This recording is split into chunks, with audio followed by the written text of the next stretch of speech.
En el episodio de hoy seguimos a una mujer que vio un video y decidió que podía conquistar el Everest. Escaló más alto de lo que jamás debió, sonriendo y filmando, convencida de que aún estaba ganando. Las decisiones que tomaba eran tan temerarias que los escaladores experimentados sabían que aquello no podía terminar bien. Era el 8 de mayo de 2018. La zona de la muerte, por encima de los 8.000 metros en el Everest, ya había experimentado un tráfico inusual esa temporada, con escaladores inexpertos creando peligrosos cuellos de botella en las estrechas rutas de la cresta, donde cada minuto de retraso aumentaba el riesgo de una exposición fatal.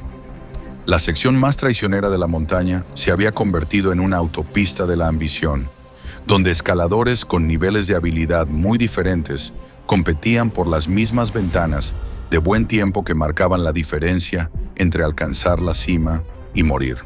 La temporada de escalada de 2018 se había caracterizado por condiciones particularmente peligrosas, con múltiples muertes ya registradas debido a la masificación y a escaladores inexpertos que intentaban alcanzar la cima sin la preparación adecuada. Los patrones climáticos habían sido impredecibles, lo que provocó que las ventanas de ascenso a la cima se acortaran, comprimiendo el calendario de escaladas y aumentando la presión sobre los equipos de expedición para llevar a los clientes más allá de los límites de seguridad. La combinación de la presión comercial y el turismo de aventura impulsado por las redes sociales había creado una tormenta perfecta de condiciones peligrosas en la montaña más alta del mundo. Las autoridades locales de escalada habían emitido advertencias sobre el aumento de los riesgos, pero la naturaleza lucrativa de las expediciones al Everest significaba que muchas empresas seguían aceptando clientes independientemente de su cualificación o del deterioro de las condiciones de seguridad en la montaña. Bryn Castellano tenía 26 años. Era una influencer de redes sociales de Phoenix que había conseguido un número considerable de seguidores, publicando contenido sobre fitness y estilo de vida. Su presencia en línea incluía vídeos diarios de entrenamiento, frases motivacionales y contenido patrocinado por marcas de ropa deportiva que le habían proporcionado unos modestos ingresos en el competitivo mercado de los influencers. 3 semanas antes, había publicado que había visto un video viral de YouTube de una ascensión al Everest, anunciando a sus seguidores que esta sería su próxima gran aventura y la prueba definitiva de su entrenamiento físico. La publicación había generado una gran interacción con su público, con miles de comentarios que expresaban tanto entusiasmo como preocupación por sus ambiciosos planes. Su experiencia en montañismo consistía únicamente en caminatas ocasionales por el desierto de Arizona, generalmente excursiones de un día a senderos populares con caminos establecidos y poco desnivel. Les había dicho a sus amigos y documentado en sus publicaciones en redes sociales que su rutina diaria de gimnasio, compuesta de cardio y entrenamiento de fuerza, sería suficiente preparación para escalar la montaña más alta del mundo. Su contenido sobre fitness se centraba en entrenamientos en interiores y motivación para un estilo de vida saludable, en lugar de aventuras al aire libre o el desarrollo de habilidades técnicas. La mayor altitud que había alcanzado era de aproximadamente 2.134 metros, 7.000 pies. Durante una excursión a Flagstaff, muy lejos de la cima del Everest, de 8.840 metros de altura, que requeriría meses de entrenamiento especializado y aclimatación a gran altitud, Bryn decidió intentar escalar el Everest. Su decisión fue impulsiva, motivada por la imagen viral del ascenso a la cima como el máximo logro para los amantes del fitness. El video mostraba imágenes impactantes de escaladores alcanzando la cumbre con música triunfal y mensajes inspiradores, pero omitía los años de entrenamiento, el desarrollo de habilidades técnicas y la experiencia en montañismo necesarios para atravesar la zona de la muerte con seguridad. Bryn interpretó el contenido como una confirmación de que la buena forma física por sí sola era suficiente para prepararse para la montaña más desafiante del mundo. Compartió el video con sus seguidores, añadiendo su propio comentario sobre cómo el logro representaba la combinación perfecta de fortaleza mental y condición física que había estado desarrollando a lo largo de su trayectoria deportiva. La cultura de los influencers en torno a las aventuras extremas había creado una peligrosa idea errónea, que la documentación en redes sociales era tan importante como la preparación adecuada y los protocolos de seguridad. Bryn se había visto influenciada por otros creadores de contenido que habían intentado aventuras de alto perfil con poca experiencia, centrándose en el contenido visual impactante en lugar de la extensa preparación entre bastidores que requerían las expediciones exitosas. Su estrategia de contenido se había enfocado cada vez más en superar límites y afrontar desafíos más extremos para mantener el interés de la audiencia y atraer nuevos seguidores en el competitivo mercado de los influencers de fitness. Su preparación para la expedición había sido totalmente insuficiente para las exigencias técnicas y físicas del alpinismo de alta montaña. Solo había pasado 2 semanas en un rocódromo local aprendiendo técnicas básicas de cuerda y había completado un único curso de alpinismo de fin de semana que abarcaba habilidades elementales, como el uso de crampones y el manejo del piolet. Su entrenamiento físico había consistido en un aumento del cardio y ejercicios de subir escaleras, pero nunca había experimentado los efectos de la altitud ni practicado con el equipo técnico necesario para escalar el Everest.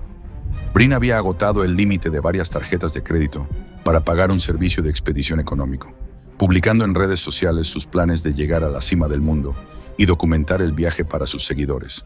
La presión financiera para financiar la expedición la obligó a aceptar contenido patrocinado adicional y colaboraciones promocionales en las semanas previas a su partida. Había comprado equipo de escalada en línea basándose en las listas de equipo proporcionadas por la empresa de expedición. Llegó a Nepal con equipo técnico que nunca había usado en condiciones reales de escalada. Su selección de equipo estuvo más influenciada por consideraciones estéticas para su contenido en redes sociales que por la funcionalidad práctica y los requisitos de seguridad para el montañismo a gran altitud. Su líder de expedición había documentado su preocupación por su falta de experiencia en sus notas de evaluación, señalando su desconocimiento del equipo y las técnicas básicas de montañismo durante la revisión inicial del equipo. Sin embargo, firmó todas las exenciones de responsabilidad requeridas y pagó la tarifa completa de la expedición, cumpliendo con los requisitos legales de participación a pesar de las reservas del guía sobre su preparación para las exigencias técnicas y físicas de la escalada.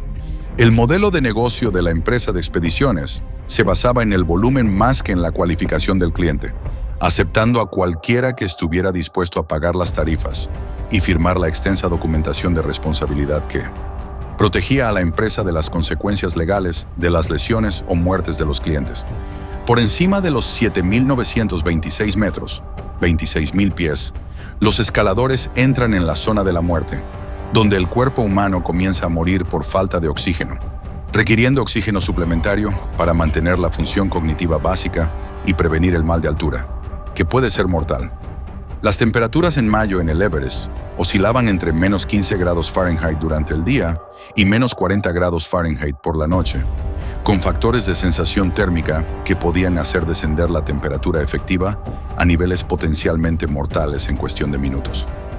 La ruta a la cumbre requería navegar por crestas afiladas con caídas pronunciadas de miles de metros, miles de pies, escalones técnicos que exigían habilidades de escalada avanzadas y zonas donde las cuerdas fijas proporcionaban la única protección contra caídas fatales. Las ventanas de buen tiempo para los intentos de cumbre solían durar solo unas horas antes de que las tormentas vespertinas trajeran ventiscas, vientos huracanados y un rápido descenso de la temperatura que podía matar a los escaladores expuestos en cuestión de minutos. El aire enrarecido a gran altitud implicaba que incluso los montañeros experimentados operaban con una capacidad física y mental muy reducida, lo que dificultaba exponencialmente la toma de decisiones técnicas y el uso del equipo en comparación con el nivel del mar. Tareas sencillas que requerían segundos al nivel del mar podían tardar minutos o volverse completamente imposibles en la zona de la muerte, donde la función cognitiva se deterioraba rápidamente y la coordinación física se veía gravemente afectada. La zona de la muerte recibió su nombre porque el cuerpo humano no puede sobrevivir a una exposición prolongada a la altitud y a estas condiciones, y cada hora que se pasa por encima de los 8.000 metros aumenta el riesgo de complicaciones fatales, como edema cerebral, edema pulmonar y colapso cardiovascular total. La combinación de frío extremo, falta de oxígeno y las dificultades técnicas de la escalada exigía meses de aclimatación y una amplia experiencia en montañismo para atravesar la zona con seguridad. Incluso los escaladores experimentados solían pasar no más de 12 a 16 horas en la zona de la muerte durante los intentos de cumbre, ya que una exposición prolongada garantizaba un colapso fisiológico fatal, independientemente de su condición física o preparación. La comercialización del Everest había creado un entorno peligroso donde las empresas de expedición competían por clientes, reduciendo los requisitos de experiencia y los estándares de seguridad. Los operadores de bajo costo a menudo aceptaban escaladores con cualificaciones mínimas para completar las plazas de las expediciones, basándose en exenciones de responsabilidad y en la suposición de que los guías podrían compensar la inexperiencia de los clientes. Esta práctica había provocado una creciente aglomeración el día de la cumbre, donde los atascos en la zona de la muerte exponían a todos los escaladores a largos periodos de exposición fatal a la altitud mientras esperaban a que los escaladores sin experiencia superaran las secciones técnicas. Los incentivos económicos de la industria de la escalada habían creado un sistema donde los márgenes de beneficio a menudo primaban sobre la seguridad, especialmente para las empresas de expedición de bajo costo que competían con operadores más caros que mantenían estándares de cualificación de clientes más estrictos. Los efectos psicológicos de la altitud extrema también generaron un peligroso exceso de confianza en los escaladores inexpertos, quienes a menudo interpretaban su supervivencia a altitudes menores como prueba de estar preparados para el ascenso a la cima. El mal de altura podía afectar el juicio y, al mismo tiempo, generar euforia, lo que enmascaraba la gravedad del deterioro físico y llevaba a los escaladores a tomar decisiones cada vez más desacertadas a medida que ascendían a terrenos más peligrosos. La combinación de la falta de oxígeno y el estrés físico extremo solía producir una falsa sensación de invencibilidad que hacía que los escaladores inexpertos ignoraran los protocolos de seguridad y las señales de advertencia que normalmente desencadenarían un descenso inmediato a altitudes más bajas. Varias empresas de expediciones habían rechazado a Breen como cliente debido a su total falta de experiencia en montañismo, un hecho documentado en correos electrónicos que su familia recuperó posteriormente de su ordenador portátil. Los correos de rechazo citaban específicamente su falta de experiencia en escalada a gran altitud, su falta de habilidades técnicas de montañismo y el tiempo insuficiente para una formación adecuada como factores que la descalificaban para participar en el Everest. Varias empresas de expediciones le habían recomendado que adquiriera experiencia en picos más pequeños y que completara cursos de montañismo antes de intentar el Everest, un consejo que ella había desestimado para encontrar una empresa dispuesta a aceptar su pago. Las compañías de expedición más prestigiosas exigían pruebas de ascensos exitosos a picos de más de 6.000 metros, certificaciones técnicas de escalada y competencia demostrada en el manejo del equipo de montañismo. Antes de aceptar clientes para expediciones al Everest, la compañía de expedición de bajo costo que finalmente aceptó a Breen tenía un historial de seguridad cuestionable y un modelo de negocio basado en aceptar clientes que otras operadoras habían rechazado.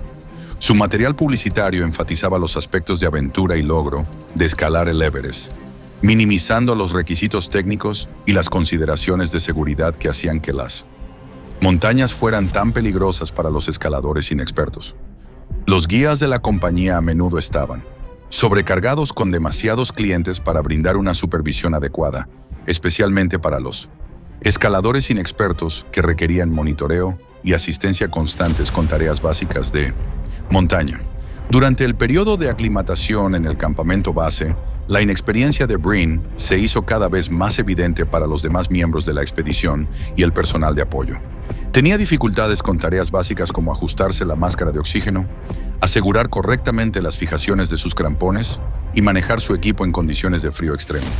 Otros escaladores de la expedición informaron posteriormente que tenía dificultades para dormir en altitud y mostraba síntomas de mal de altura, incluso a la altitud relativamente baja del campamento base.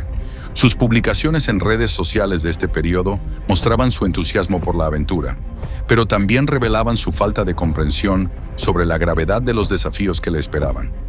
Durante la aproximación al campamento base a 7.929 metros, su guía anotó en su diario de expedición que tenía dificultades con el uso del equipo básico, incluyendo la colocación de los crampones, el manejo de la máscara de oxígeno y las técnicas de manejo de cuerdas, esenciales para moverse con seguridad en la zona de la muerte.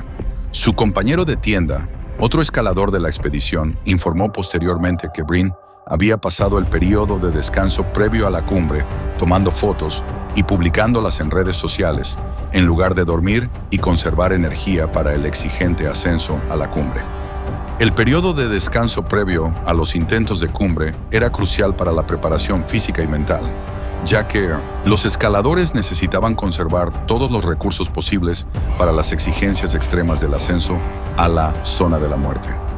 La noche anterior al intento de cumbre, publicó contenido que mostraba su entusiasmo por llegar a la cima a pesar de los signos visibles de mal de altura, incluyendo dolores de cabeza, náuseas y desorientación que los escaladores experimentados reconocen como señales de advertencia de una exposición peligrosa a la altitud. Su guía había notado sus síntomas y le había recomendado que considerara descender en lugar de continuar a mayor altitud, un consejo que ella misma había documentado en sus publicaciones en redes sociales, ignorando.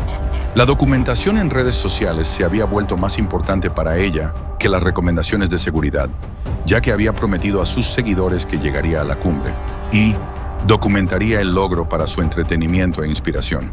Había ignorado múltiples recomendaciones de su guía para dar la vuelta en varios puntos de control durante el ascenso, incluyendo el balcón a 8.462 metros, donde muchos escaladores abortan sus intentos de cumbre debido a limitaciones de tiempo o condiciones físicas. Su teléfono grabó cómo restaba importancia a síntomas físicos, incluidos fuertes dolores de cabeza, dificultad para respirar y problemas de coordinación que indicaban una peligrosa progresión del mal de altura.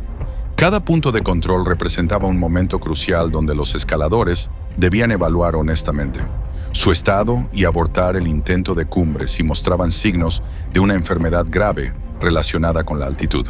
Durante la aproximación final a través de la zona de la muerte, Bryn se había quedado significativamente rezagada con respecto al ritmo habitual, lo que requería frecuentes paradas de descanso que consumían un tiempo precioso durante la estrecha ventana de buen tiempo.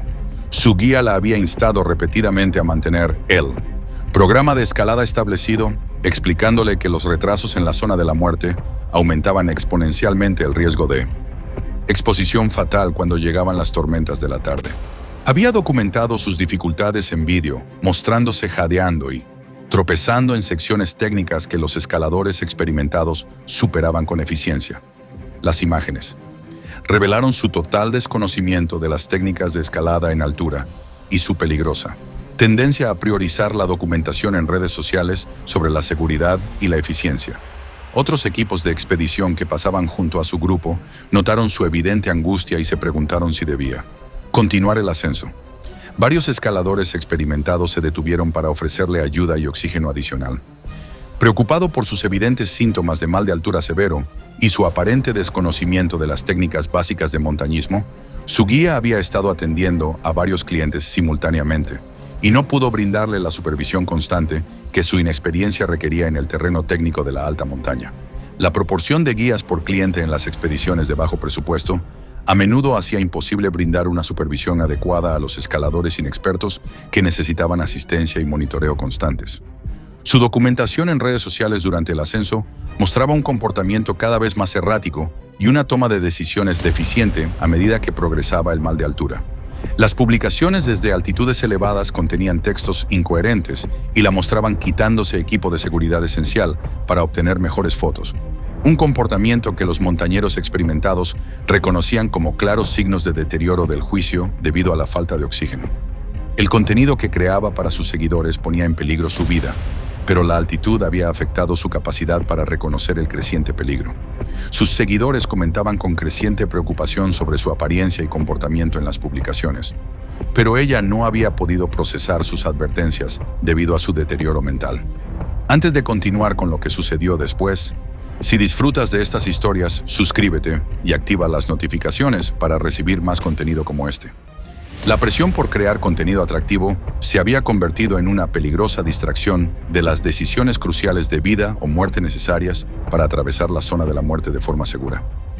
Bryn se detenía con frecuencia para filmarse y documentar su experiencia, consumiendo un valioso tiempo y energía que debería haber dedicado a un movimiento eficiente y a seguir los protocolos de seguridad. La documentación en redes sociales se había convertido en una obsesión que anuló sus instintos de supervivencia y le impidió reconocer la gravedad de su estado, que se deterioraba. Los informes meteorológicos disponibles para todos los equipos de expedición mostraban una ventana de tiempo limitada para alcanzar la cima, con condiciones de tormenta peligrosas previstas para primera hora de la tarde, lo que obligaba a los escaladores a llegar a la cima y comenzar el descenso antes del mediodía para evitar una exposición potencialmente fatal. El pronóstico indicaba un rápido deterioro de las condiciones, con fuertes vientos y ventisca que harían imposible la navegación y aumentarían el riesgo de exposición fatal para cualquiera que se encontrara por encima de la zona de peligro durante la tormenta. La ventana de tiempo era particularmente estrecha ese día, y los meteorólogos predijeron que las condiciones serían incompatibles con la supervivencia para cualquiera que se encontrara por encima de los 8.000 metros después de las 14:00. Aproximadamente a 8.400 metros de altitud, a solo 60 metros de la cima, Breen se separó de su grupo mientras se detenía para documentar su ascenso con una cámara para sus seguidores en redes sociales. Había superado la hora de regreso establecida por más de una hora y continuó escalando sola mientras las condiciones climáticas comenzaban a deteriorarse según el pronóstico. La cámara de su teléfono la captó tropezando repetidamente mientras ascendía sin su guía, mostrando claros signos de mal de altura severo y agotamiento físico total. La separación de su grupo se produjo gradualmente a medida que se quedaba más rezagada y su guía finalmente perdió el contacto visual debido al empeoramiento de las condiciones climáticas. La tormenta que se avecinaba redujo la visibilidad a casi cero en cuestión de minutos, tal como se había pronosticado, creando condiciones de ventisca donde los escaladores podían perderse a pocos metros de las rutas establecidas. Durante su lucha por continuar ascendiendo, su regulador de oxígeno comenzó a fallar, proporcionando flujos inconsistentes que no pudo diagnosticar ni reparar debido a su falta de experiencia con el equipo técnico. La combinación de un mal funcionamiento del equipo y el agotamiento de las reservas de oxígeno creó una emergencia crítica que requería conocimientos técnicos inmediatos que ella no poseía. Su suministro de oxígeno, que debería haber durado hasta su descenso previsto, comenzó a agotarse debido al tiempo prolongado que había pasado en la zona de la muerte y al mayor consumo causado por su ritmo de ascenso ineficiente. Algo fallaba en su aparato respiratorio, pero no pudo corregirlo en su estado deteriorado. El mal funcionamiento era un problema que los escaladores experimentados sabían cómo prevenir y solucionar, pero Breen nunca se había encontrado con este inconveniente durante su limitado entrenamiento. A medida que su suministro de oxígeno se volvía cada vez más insuficiente, la condición física de Breen se deterioró rápidamente debido a la altitud extrema y las bajas temperaturas. Las imágenes de su cámara la mostraron cada vez más desorientada e inestable, con un habla arrastrada e incoherente a medida que la falta de oxígeno afectaba su función cerebral. La combinación de mal de altura severo, falla del equipo y agotamiento físico total desencadenó una serie de problemas potencialmente mortales que no pudo controlar. Sus movimientos se volvieron cada vez más erráticos a medida que la hipoxia afectaba su control motor y su capacidad de tomar decisiones. Incapaz de reparar su equipo de oxígeno o localizar a su grupo en esas condiciones, Breen se desplomó aproximadamente a 45 metros de la cima. Yacía inmóvil en la nieve, demasiado exhausta para continuar e incapaz de descender sin ayuda. El mal funcionamiento del equipo de oxígeno proporcionaba un flujo insuficiente para mantener la vida a esa altitud, mientras que las condiciones de la tormenta imposibilitaban el rescate. El lugar donde se desplomó estaba expuesto a la fuerza de la tormenta, sin refugio natural ni protección contra los elementos. Intentó pedir ayuda, pero la altitud extrema y el fallo del equipo la habían dejado demasiado débil para moverse o comunicarse eficazmente. La combinación de falta de oxígeno, hipotermia y colapso físico total resultó fatal en cuestión de horas. Su cuerpo fue encontrado en el mismo lugar donde se había desplomado, con el equipo de oxígeno aún conectado. La investigación determinó que la falta de experiencia con equipos de soporte vital críticos contribuyó a su muerte en la zona de la muerte. El guía de Breen descubrió su desaparición cuando su grupo alcanzó la cima y comenzó el descenso obligatorio para evitar la tormenta que se avecinaba. El guía había estado atendiendo a varios clientes durante el ascenso a la cima y había perdido el contacto visual con Breen durante la aproximación final, suponiendo que había regresado como se le había recomendado debido a su evidente mal de altura, síntomas y retraso en el regreso. La principal responsabilidad del guía había sido llevar a sus otros clientes a la cima y de regreso sanos y salvos, lo que le impidió brindar la supervisión constante que la inexperiencia de Breen requería. La búsqueda de Breen se vio inmediatamente obstaculizada por las severas condiciones climáticas pronosticadas para la tarde. La tormenta llegó exactamente como se había pronosticado, con vientos huracanados y visibilidad nula. lo que hizo imposibles las labores de búsqueda y extremadamente peligrosas para los posibles rescatadores. Las severas condiciones climáticas impidieron las labores de búsqueda inmediatas en el área donde se había desplomado, ya que la tormenta pronosticada llegó con vientos huracanados y visibilidad nula, lo que imposibilitó las operaciones con helicópteros y puso en grave riesgo a los equipos de búsqueda terrestres. El sistema de tormentas duró 3 días, durante los cuales cualquier posibilidad de supervivencia para alguien expuesto en la ladera de la montaña se eliminó debido a la combinación de frío extremo y viento. Los equipos de rescate no pudieron acceder a la zona hasta que las condiciones meteorológicas mejoraron lo suficiente para los vuelos de reconocimiento en helicóptero. Su cuerpo fue localizado mediante búsqueda aérea en el lugar donde se había desplomado, aunque las operaciones de recuperación se consideraron demasiado peligrosas debido a las condiciones de avalancha y la altitud extrema que limitaba el rendimiento del helicóptero. El médico forense determinó que Breen falleció por una combinación de mal de altura severo, hipotermia y falta de oxígeno causada por una falla del equipo y un agotamiento físico total. La investigación halló evidencia de su separación del grupo y de un mal funcionamiento del equipo que contribuyó a su desmayo. La investigación determinó que su equipo de escalada cumplía con las normas de seguridad, pero señaló que su inexperiencia con el equipo de oxígeno, su mantenimiento y la resolución de problemas fue un factor crítico en el desenlace fatal. El caso se clasificó como muerte accidental con factores contribuyentes de inexperiencia, mal de altura severo, falla del equipo y condiciones meteorológicas adversas. Su familia emprendió acciones legales contra la compañía de expediciones por aceptar a una escaladora no cualificada, aunque las exenciones de responsabilidad firmadas complicaron el caso. Sus cuentas en redes sociales fueron conmemoradas por su familia, quienes borraron sus últimas publicaciones desde la montaña y las reemplazaron con advertencias sobre los peligros de intentar aventuras extremas sin la preparación adecuada. La compañía de expediciones enfrentó mínimas consecuencias regulatorias y continuó promocionando sus servicios a escaladores inexpertos, presentando el Everest como un objetivo alcanzable para clientes con una condición física básica y recursos económicos suficientes. Gracias por ver. Si te gustan estas historias, haz clic aquí.